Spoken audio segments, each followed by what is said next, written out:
بسم اللہ الرحمن الرحیم۔ رسول اللہ کے دور میں زید نامی ایک رسول اللہ کا چاہنے والا بہت ہی نمازی پرہیزگار مسجد میں اذان سے بھی 1 گھنٹہ پہلے پہنچ جاتے تھے اور بیٹھے رہتے تھے۔ اذان ہوتی تھی، اس کے بعد جب نماز کے لیے صف ہوتی تھی پہلی صف میں ان کی جگہ رہتی تھی، اور لوگوں کو پتا تھا کہ زید جو ہے نا پہلی صف میں پڑھتے ہیں نماز، کیونکہ پہلے سے آ جاتے ہیں۔ آج کی طرح نہیں تھا، اس زمانے میں نماز کے لیے جو نہیں آتا اس سے پوچھ ہوتی۔ ایک اندھا رسول اللہ کا چاہنے والا نماز میں نہیں آتا تھا، کیوں نہیں آ رہے ہو؟ سرکار میں اندھا ہوں۔ اپنے گھر سے مسجد تک رسی باندھو، رسی پکڑ کے آؤ، لیکن آنا ضرور۔ ٹھوکتے تھے رسول اللہ، پوچھتے تھے، اور زید کے لیے بڑے خوش تھے کیونکہ پہلی صف میں رہتا تھا۔ ایک دن زید نے رسول اللہ سے اپنی ناداری، اپنی غربت کی شکایت کی۔ یا رسول اللہ، میں اتنا چاہتا ہوں آپ کو، میرے لیے کچھ اللہ سے فرمائش کر دیجئے، سفارش کر دیجئے، کب تک تکلیف میں جیوں؟ رونے لگے۔ رسول اللہ کو برا لگا کہ پروردگار زید کے رزق میں ترقی عطا فرما۔ جبرائیل 2 درہم لے کے آئے کہ ان کو دے دو، کہنا کہ اس سے بزنس شروع کرو۔ آسمان سے آئے تھے درہم، تو برکت تو ہونی تھی۔ زید کو دیے۔ زید نے کہا یہ نہیں کہا 2 درہم میں کیا بزنس کروں گا، رسول کے ہاتھوں سے آیا تو یقین تھا کہ برکت، بابرکت پیسہ ہے۔ 2 درہم کے کھجور لے کے آئے اور ایک رومال بچھا کے اس پہ رکھا اور مسجد کے باہر بیٹھ گئے۔ ہاتھوں کھجور دگنے تگنے ریٹ میں چلے گئے، اور زیادہ لائے، ٹاول بچھا کے انہوں نے بیچنا شروع کیا، اور زیادہ لائے، ٹوکرا رکھ کے بیچنا شروع کیا، اور زیادہ لائے، 1 سے 4 ٹوکریاں ہو گئی۔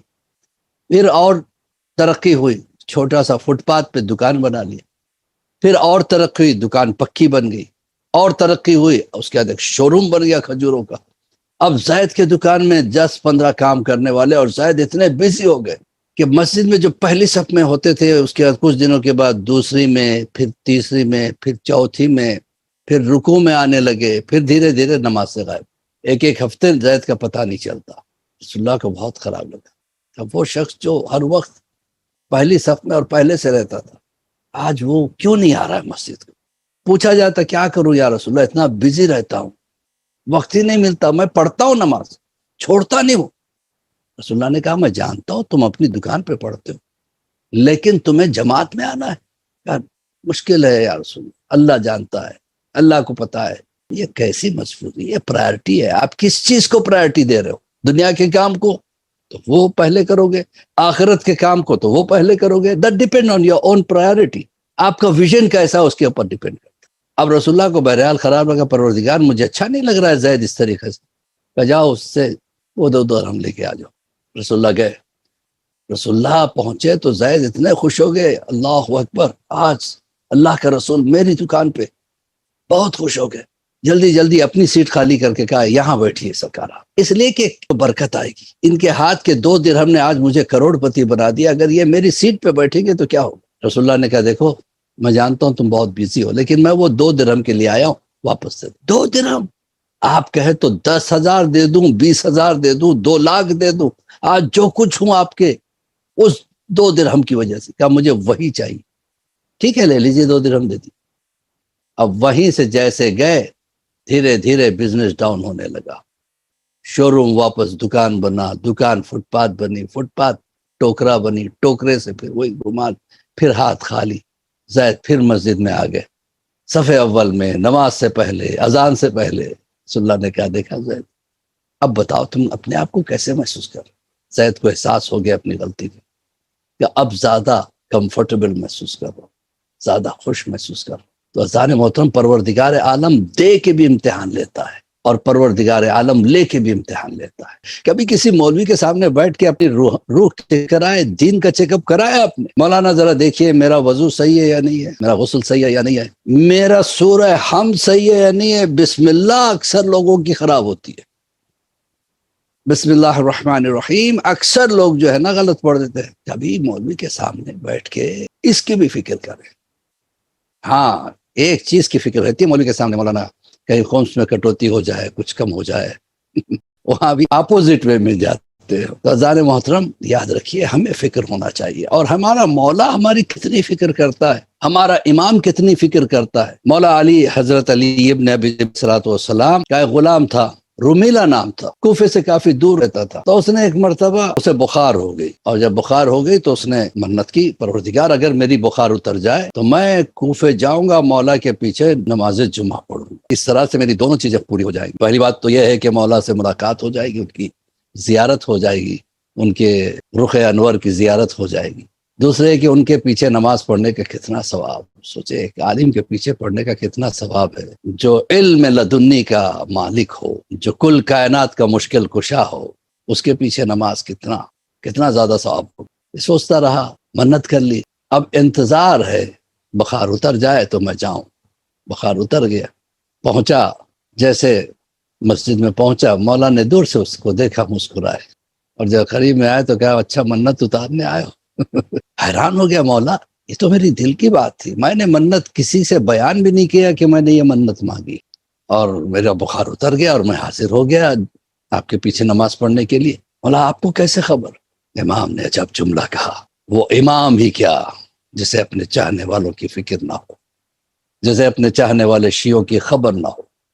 میرا شیعہ چاہے جنگل میں رہے، چاہے صحرا میں رہے، چاہے گھر میں رہے، چاہے ویرانے میں رہے، چاہے شہر میں رہے یا سفر میں رہے، مجھے پتا ہوتا ہے کہ وہ کب کیا کر رہا ہے. اتنی سی بات اگر سمجھ میں آ جائے ہمیں، اس وقت میں جو کر رہا ہوں میرا امام دیکھ رہا ہے، میرا مولا دیکھ رہا ہے، تو پھر ہمارے عمل میں اتنا سدھار آ جائے جس کی انتہا نہیں. آپ نے دیکھا ہوگا، میں اکثر و بیشتر یہ مثال دیتا ہوں، ہم اکیلے میں نماز پڑھ رہے ہیں تو اس کا کچھ الگ ایک سٹائل ہوتا ہے، مسجد میں پڑھ رہے ہیں تو لوگ دیکھ رہے ہیں تو الگ سٹائل ہوتا ہے، اور اگر احساس ہو گیا مولانا دیکھ رہے ہیں تو پھر اللہ اکبر، اب عین کی آواز بھی نکال رہے ہیں، ہے کی آواز بھی نکال رہے ہیں، اور بڑے سٹائل سے جو ہے نا رکوع میں جا رہے ہیں، بہت ہی اطمینان سے سجدے میں جا رہے ہیں. جب ایک عام مولوی کے دیکھنے کی معرفت انسان کو ہو جائے تو اس کے نماز کا سٹائل بدل جاتا ہے، اس کے زندگی کا سٹائل بدل جاتا ہے. ایک عالم دین کے ساتھ چل رہے تو کتنا جھکاؤ، کندھے جھکے ہوئے، ایسے نہیں چلیں گے. یہ انسان کی فطرت ہے. جب پتہ چل جائے کہ میرا ہر عمل کوئی چیک کر رہا ہے، اگر ہم مکتب اہل بیت سے جڑے ہوئے تو ظاہر سی بات ہے ہماری فکر بھی اہل بیت والی فکر ہونی چاہیے. ہمیں دیکھ کے لوگ کہے کہ بھائی دیکھیے یہ کیا خوش اخلاق آدمی ہے، بہترین کیریکٹر کا مالک ہے. لیکن یہ اس کا کمال نہیں ہے، اس کا جو مولا ہے نا اس نے اسے یہ تربیت دی ہے. یہ چاہتے ہیں ہمارے اہل بیت. قرآن بھی کیا کہتا ہے؟ اپنے آپ کو صرف آگ سے مت بچانا، قو انفسکم و اہلیکم، اپنے آپ کو اور اپنے بچوں کو، اہل و عیال کو، یعنی بیوی بچے.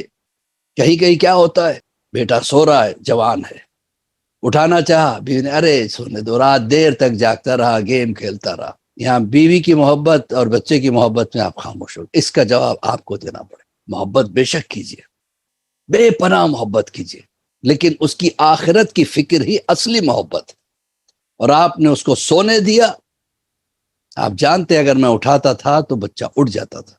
بچپن سے عادت ہو تو اٹھ جاتا ہے، بچپن سے عادت نہیں ہے، جوانی میں آپ فکر کرنے لگے، اس کی اٹھایا، آپ وہ وائلنٹ ہو گیا. کیوں نہیں سونے دیتے آپ؟ یہ کس نے اسے وائلنٹ بنایا؟ آپ کے اس لاڑو پیار نے. جب اس کی ضرورت تھی آپ نے نہیں دیا. ایک چھوٹا سا پودا ہے، زمین سے اگ رہا ہے، اگر ٹیڑھا ہوگا تو اس کو اسی وقت سیدھا کر دیا جا سکتا، آسانی سے سیدھا ہو جائے. لیکن جب ٹیڑھا ہی بڑھتا رہا اور آپ لاسٹ میں اس کو اٹھانے کی کوشش کریں، ٹوٹ جائے گا. بچے آپ سے دور ہو جائیں گے. جب آپ دین ان پہ تھوپنے کی کوشش کریں، دین تھوپیے گا نہیں، دین سمجھائیے، دین بتائیے کہ کیا چیز ہے، تھوپنا نہیں ہے. لکم دینکم ولی دین، جس کا دین اس کے ساتھ ہے. اللہ خود نہیں کہتا لا اکراہ فی الدین، دین میں کوئی جبر نہیں، دین میں کوئی زبردستی نہیں ہے. دین پیار کا نام ہے، دین محبتوں کو پھیلانے کا نام ہے. جب ضرورت تھی ہم نے چشم پوشی کر لی، آنکھ بند کر کے رکھی. اور جب بچے ہاتھ سے نکل گئے، مولانا تعویذ لکھ دیجئے. کہاں سے لکھیں گے مولانا کہ بچے آ جائے واپس؟ اگر ویسا ہوتا تو ہر مولوی کا بچہ بہترین ہے. اچھے بچے بھی ہیں مولویوں کی کیا، ایک عام جاہل انسان کے بچے بہترین مل جاتے ہیں، اور کبھی کبھی عالم دین اس کے بچے خراب نکل جاتے. اس کا مطلب یہ نہیں کہ اس عالم نے توجہ نہ دی ہو، کہیں نہ کہیں کچھ نہ کچھ گڑبڑ ہوا ہے. یا تو ماں نے محبت سے اسے بگاڑ دیا، یا خود نے محبت سے اس کو بگاڑ دیا. تو بہرحال عزیزان محترم، یہ لوہے کے کانٹے ہیں یا میں کہوں میرے سینے کے چھالے ہیں جو آپ کے سامنے پیش کر رہا ہوں۔ میرا ویژن سدا یہی رہا ہے۔ تربیت اولاد جو میرا خود کا چینل ہے، اس میں میں صرف اور صرف دعوت حق کی کوشش کرتا ہوں، بچوں تک دین پہنچانے کی کوشش کرتا ہوں۔ اور ماشاءاللہ اس وقت بڑا اچھا ریسپانس چل رہا ہے، یورپ سے، کینیڈا سے، افریقہ سے، امریکہ سے لوگ جڑتے جا رہے ہیں۔ زندگی میں یہ سوچ کے خوش نہ ہو جائیں کہ ہم ماشاءاللہ سے نماز پڑھ لیتے ہیں، روزہ رکھ لیتے ہیں، حرام و حلال کی تمیز کر لیتے ہیں، ہماری ذمہ داری پوری ہوگی۔ نہیں، ہر شیعہ اہل بیت ایک ہادی ہونے کا جو ہے نا سٹیٹس رکھتا ہے۔ اسے یہ دیکھنا چاہیے میں اپنی طرف سے میرا کیا کنٹریبیوشن ہے اسلام۔ نماز پڑھ رہا ہوں اپنے لیے پڑھ رہا ہوں، روزے رکھ رہا ہوں اپنے لیے رکھ رہا ہوں، حج کر رہا ہوں اپنے لیے کر رہا ہوں، زکوٰۃ دے رہا ہوں اپنے لیے، خمس دے رہا ہوں اپنے فائدے کے لیے۔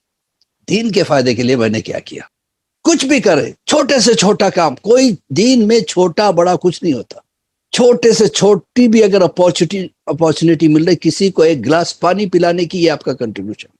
اب آن لائن چل رہی ہے چیزیں ماشاءاللہ سے، اس میں ہمارے عزیز دوست بھی لگے ہوئے ہیں، کوئی ریکارڈنگ کر دیتا ہے، کوئی جو ہے نا اس کے ایڈیٹنگ میں کسی کی ہیلپ کر دیتا ہے، یہ بھی ایک کنٹریبیوشن ہے آپ کا۔ سیدہ نے آپ کو اس کے لیے چنا ہے۔ کام چھوٹا بڑا نہیں ہوتا، بس امام کو کام کرنے والے پسند ہے، دعویٰ کرنے والے پسند نہیں ہے، زبانی جمع خرچی کرنے والے پسند نہیں۔ ہاں اگر چھوٹا بڑا سوچنا ہے تو گناہ میں سوچو۔ مولا کیا کہتے ہیں؟ چھوٹے سے چھوٹے گناہ کو بھی ایزی نہ لینا، it can be disastering after some time. چھوٹے سے چھوٹے گناہ ہوتے ہوتے موٹے ہوتے چلے جاتے، بڑے ہوتے چلے جاتے۔ کیا بہترین مولا کا قول ہے۔ مولا فرماتے ہیں کہ دیکھو کسی گناہ کو چھوٹا بڑا یہ سوچ کے جو ہے نا یہ مت کہنا کہ میں چھوٹی گناہ کر لوں گا تو معاف ہو جائے گا۔ اکثر انسان پہاڑوں سے ٹھوکر نہیں کھاتے، پتھروں سے ٹھوکر کھاتے۔ تو ذہن محترم ہمیں یہ دیکھنا ہے کہ ہم اپنی زندگی میں کیا کر رہے ہیں۔ اصولاً ایک ایسے اسکول میں ایک مومن بچہ پڑھ رہا تھا جس میں سارے طالب علم جو ہے نا خدا کو نہیں مانتے تھے، کیونکہ ان کا ٹیچر ایتھسٹ تھا، خدا کو نہیں مانتا تھا۔ اس نے بچوں کو بھی ایسا بنا دیا۔ دھیرے دھیرے سب بچے ایتھسٹ ہونے لگے، لیکن جو مومن بچہ تھا اس پہ کوئی اثر نہیں ہوتا تھا۔ ایک دن ٹیچر نے مذاق اڑانے کے لیے کہا، بچوں جی سر خدا دکھتا ہے تم کو؟ نہیں سر، ہوتا تو دکھتا نا۔ سب ہنسنے لگے اور اس بچے کی طرف دیکھنے۔ مومن بچوں کو مولا کی عطا ہوتی۔ بچے نے پلٹ کے کہا، بچوں ہاں بھائی تم کو ہمارے ٹیچر دکھتے ہیں؟ کہاں دکھتے ہیں؟ ان کی عقل دکھتی ہے؟ کہا نہیں دکھتی ہے۔ کہا ہوتی تو دکھتی نا۔ رضان محترم یہ بولنا کہاں سے سیکھتے ہیں بچے؟ انہی مجلسوں کے صدقے۔ اپنے بچوں کو مجلسیں ضرور دکھانا۔ قوا انفسکم واہلکم نارا، اپنے آپ کو بچانا ہو آگ سے اور اپنے اہل و عیال کو بچانا ہو تو ایک ہی ہمارے پاس پلیٹ فارم ہے، وہ ہے مجلس امام حسین علیہ السلام۔ اس میں بھی اگر ہم نہیں سنبھلے، اس میں اگر ہم اپنے بچوں کو نہیں لائے تو کل ضرورت پڑے گی مولانا کے پاس تعویذ کے لیے جانے کی۔ جادو کی چھڑی نہیں ہے مولانا کے پاس کہ چھو کہے اور وہ اچھا ہو جائے۔ اس میں ہمارا کیریکٹر کیسا ہے، ہمارا انوالومنٹ کیسا ہے، بچوں پر ہم نے کتنی توجہ دی، وہ وہیں سے پتہ چلتا ہے۔ کبھی کبھی ایسا بھی ہوتا ہے کہ لوگ ضرورت کے حساب سے زیادہ نمازی بن جاتے ہیں۔ کیا بتایا جائے، ضرورت کے حساب سے نماز پڑھتے تھے لیکن ضرورتیں ایسی آئی کہ آپ زیادہ ہی پڑھنے لگے، اور ضرورت پوری ہو گئی تو پھر پہلے جیسے تھے وہ ایسے ہی ہو گئے۔ جان محترم چینج اسے کہتے ہیں جو سدا کے لیے رہے، وہ چینج نہیں ہے جو تھوڑی دیر کے لیے آ جائے پھر ٹھیک ہو جائے، اسے فیڈ کہتے ہیں، چینج نہیں کہتے۔